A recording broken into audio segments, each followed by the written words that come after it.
OK. Donc bonjour tout le monde, merci d'être avec nous. Je suis vraiment ravie de vous présenter aujourd'hui, Sophie Colombier, qui va rejoindre l'équipe de Nata, à partir de septembre. Et Sophie, c'est quelqu'un que j'ai connu, moi personnellement, à Paris, mais en 2002, je crois, ou 2003, au studio de Michelle Jacobi, une Américaine qui avait un petit centre dans le Marais à l'époque. Et moi, j'étais jeune professeure et je ne sais pas où toi, tu en étais dans ton parcours yoga, comment tu as commencé le yoga et comment le yoga est venu s'imposer à toi. Oui, alors bonjour. Alors tu as une meilleure mémoire que moi et c'est exactement ça. Hem, le yoga est venu à moi sans que je sache que c'était du yoga. Donc c'était avant 2000, Mhm, je faisais de la danse et le professeur que j'avais commençait le cours de danse avec des postures. Mais moi, je ne savais pas que c'était des postures de yoga et c'était ce que je préférais dans le cours. Donc on faisait des postures, mhm, des torsions, des choses assises, des choses de respiration. mhm. J'adorais ça. Comme J'adorais un bosser. échauffement pour danser. Oui, oui, c'était un peu comme ça. Et puis un jour, elle m'avait dit: «Ah toi, je vais te prêter des livres» et elle me prête des livres de Krishnamurti et là, je me suis dit: «Waouh, qu'est-ce que c'est intéressant cette lecture, pour Mhm. danser» Ouais, ouais. et puis un beau jour, une copine me dit: «Tiens, il y a une école», il y avait un centre de yoga à Paris, je sais plus, un petit cours comme ça. Mhm. «Viens voir», et moi je ne savais pas que je faisais du yoga. Et elle me dit: «Viens voir, il y a un cours d'essai, c'est une journée porte ouverte», comme quoi les journées portes ouvertes, c'est toujours une bonne idée. Ouais. Oui, je prends le cours et je dis: «Mais en fait, je fais ça, je ne savais pas que c'était du yoga». Mhm, J'ai mhm. adoré tout de suite. Ouais. J'ai commencé et puis très vite, en fait, je me suis formée. Très vite, j'ai eu l'envie de transmettre Mhm. et effectivement, alors je suis passée à parce qu'avant l'an 2000, on dirait qu'on parle d'il y a très longtemps, il y avait moins de choix de cours à Paris quand Oui, même. oui, oui, c'est clair, hein, le boom Donc n'était pas encore arrivé.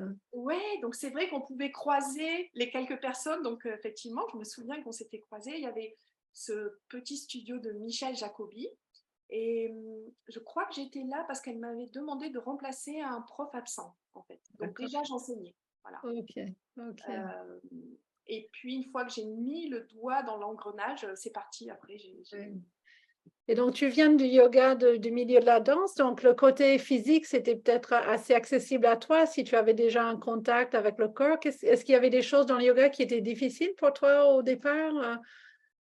alors oui, c'est vrai que la danse donne une certaine physicalité, qui a très vite été identifiée pour moi un peu comme un piège aussi. Parce qu'une facilité corporelle, ça nous amène dans des postures, le grand écart, les choses comme ça. Et je voulais pas non plus me faire piéger par ça dans le yoga. Donc,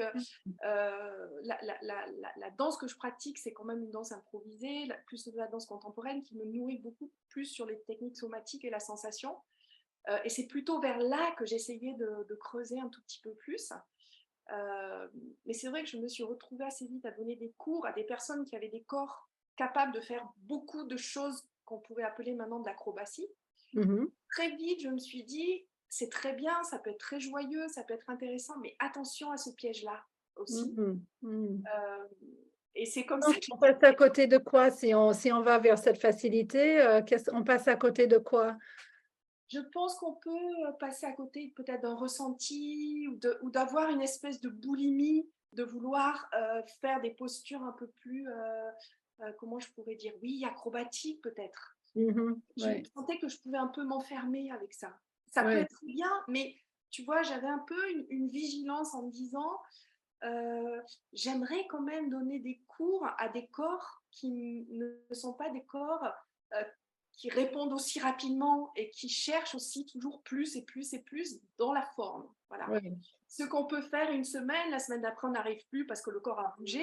Enfin, il y avait tout un tas de choses comme ça. Donc, j'ai vite pris cette voie du prénatal et en fait, je me suis rendu compte que ce que j'allais intégrer par le yoga prénatal allait nourrir après des Mhm. postures, on va dire, plus, qu'on appelle maintenant plus avancées, mais que cette intériorité, cette écoute du corps à l'intérieur, par exemple des organes, Mhm. de sentir aussi un corps qui est plein de liquide, parce qu'on est essentiellement de l'eau, qu'on soit une Oui. femme enceinte ou pas, Donc, ça m'a amené encore plus dans une approche, j'appellerais ça plus somatique, plus connectée à un D'accord. corps sensible, Oui, plus... somatique, je pense que c'est un mot qui circule beaucoup, mais tout le monde ne sait pas exactement ce que ça veut dire. Qu'est-ce que ça serait pour toi la définition Alors, oui, fatigue somatique? bonne question. Donc, soma en grec, c'est le corps, mais c'est un corps, on va dire que il y a un peu deux façons, il y a mille façons d'envisager un corps, mais grosso modo, il y a un corps organique. Donc, organique, c'est la question de organiser. Donc, nos corps-là, si je mets la main à la place de ma tête et la tête à la place de ma main, ça ne va plus fonctionner. Tu vois, ma tête, elle soit là. Voilà. Si je mets ma bouche dans ma main, ça va être très bizarre sur le Zoom. Voilà. Donc, le corps organique, il est excessivement utile, mais il est très organisé. Le corps somatique, on va dire que c'est notre corps qui vient avec lui. Alors en yoga, on sait qu'on a plusieurs corps, donc ce n'est pas un problème, hein, on peut vivre avec plusieurs corps. Et le corps somatique, ça va être plus un corps d'expérience, un corps qui peut être aussi imaginaire, un corps qui peut être poétique, un corps qui va être plus intime, un corps plus de la sensation, un corps plus du vécu. Donc, par exemple, je peux faire des postures de yoga avec mon corps organique. Donc, j'ai mes pieds au sol et j'ai un appui par mes pieds. J'ai un axe de colonne vertébrale. Très bien. Ouais. Je soulève mon crâne que j'éloigne de mes pieds. Mais je peux rajouter un corps somatique en imaginant qu'il y a un bras qui sort de ma tête et qui me soulève, qu'il y a des yeux dans mes pieds qui regardent le sol. Ouais. Ouais. Le corps somatique, il a une dimension, on va dire, plus sensible, plus fine, qui nourrit la posture. Et aussi, je pense qu'il peut être plus extravagant. On autorise peut-être des choses qu'on n'autoriserait pas. Exactement. Il peut permettre dans une démarche pédagogique, puisque c'est ce qui va nous connecter. Je vais venir Oui. enseigner chez Nathan, donc partager de la pédagogie. Mais par exemple, il y a des personnes, moi j'utilise beaucoup l'imaginaire. Et en même temps, je suis très précise, j'adore l'anatomie. J'arrive toujours avec des livres d'anatomie, j'ai toujours en train de chercher les muscles, les os, comment c'est précis. Mais une personne débutante qui n'est pas très à l'aise avec, par exemple, sa colonne vertébrale, Déjà. on est un hippocampe suspendu par le crâne, tout de suite elle allonge sa colonne vertébrale. Ouais. Donc ça, c'est passer par un corps imaginaire, un corps poétique. Et puis après, c'est infini, chacun peut trouver ça. Donc, comme ça fait plus de 20 ans maintenant que tu donnes des cours de yoga, tu as une grande expérience pour sentir les personnes, quand est-ce qu'on peut passer d'un registre à un autre avec douceur peut-être, parce que parfois ça peut être trop abrupt, j'imagine. Oui. Comment amener tout ça dans une séance? C'est vrai que à force, on est un... Comme chaque élève est singulier, je pense que chaque professeur est singulier. Donc, on a un socle technique qui me paraît comme dans toutes les disciplines artistiques ou même, je ne sais pas, un cuisinier, puisqu'il y a de la cuisine chez Nathan. Donc, il y a un socle. Il faut avoir vraiment des bases solides. Un cuisinier, je ne sais pas, c'est la découpe, la cuisson. Un professeur de yoga, il faut qu'il ait des bases solides parce que c'est sérieux ce qu'on fait. Il y a des personnes qui nous font confiance, qui nous confient leur corps.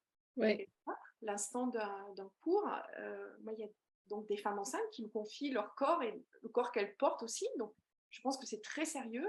Et en ce sens, on a une responsabilité. Et puis après, tout ça, ça va se délier. Et effectivement, il y a une espèce d'intuition. Mais je pense que c'est pas propre au yoga. Je pense que c'est propre à... C'est l'expérience, en fait. C'est propre à... Un jardinier, il va peut-être savoir qu'il faut couper un peu cette branche. Mais pourquoi il le sait? Parce que ça fait 20 ans qu'il est avec cet arbre. Et donc, une séance typique avec toi, c'est donc toi, tu vas donner au début, en tout cas pour commencer, un cours par semaine le vendredi après-midi à 14 heures, une séance de Hatha Yoga. Comment tu conçois une séance? À quoi un élève qui vient dans ton cours, s'il ne te connaît pas, qu'est-ce qu'il va découvrir ou qu'est-ce qu'il va... Alors, ça sera une séance d'1h30. C'est difficile pour moi de faire moins. S'il le faut, je le fais, mais j'aime bien minimum 1h30 pour avoir quand même un certain temps. j'aime bien commencer exactement à l'heure. Ça veut dire qu'une minute avant, on est prêt. Ah, tu vas t'entendre bien avec Séné aussi, les Suisses, et donc le côté, il te reste 1 minute, il dit souvent, prof. Et puis, on commence en principe par un travail au sol, un travail d'étirement, un travail de respiration, et ensuite on va passer à des postures. En règle générale, j'ai des thématiques de posture par semaine pour pas faire un catalogue. Donc D'accord, une semaine, ça sera plutôt debout, une autre semaine, ça sera plutôt les postures vers l'arrière, une autre semaine, ça sera plutôt les postures vers l'avant. ouais. Trop mélanger et qu'on passe trop du coq à l'âne. Donc moi, j'aime bien Mmh. faire des cours qui sont presque un peu des ateliers avec Mmh. de l'approfondissement. D'accord. Et puis un gros travail sur les abdos, le périnée, le diaphragme. Mmh. Ça, pour moi, c'est le centre, c'est la base. Voilà. Ouais, ouais, ouais, super. Bon, bah, j'ai hâte de venir aussi participer un peu. Certains vendredis, j'ai pas encore mon emploi de temps universitaire pour la rentrée, donc j'espère pouvoir être libre, en tout cas certains vendredis, pour participer. Et puis, je suis sûre que tu vas trouver ta place et les élèves vont vite découvrir une nouvelle richesse et profondeur dans la pratique avec ton approche.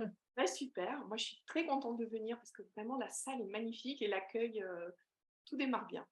Bon, parfait. Donc, merci pour ce petit moment, Sophie. Ben, on vous attend tous vendredi à partir du 22 septembre. Sophie sera avec nous 2003. Et après, vous pouvez toujours consulter le planning de notre site en ligne pour vérifier ses horaires et savoir quand elle sera chez nous. On va peut-être essayer de la voir une deuxième fois par semaine si les étoiles se coordonnent dans ce sens-là. Mais c'est vrai qu'elle fait beaucoup de choses et donc c'est pas facile. Voilà. Merci beaucoup, Sophie. Merci Pamela. À très bientôt. Ok, à bientôt.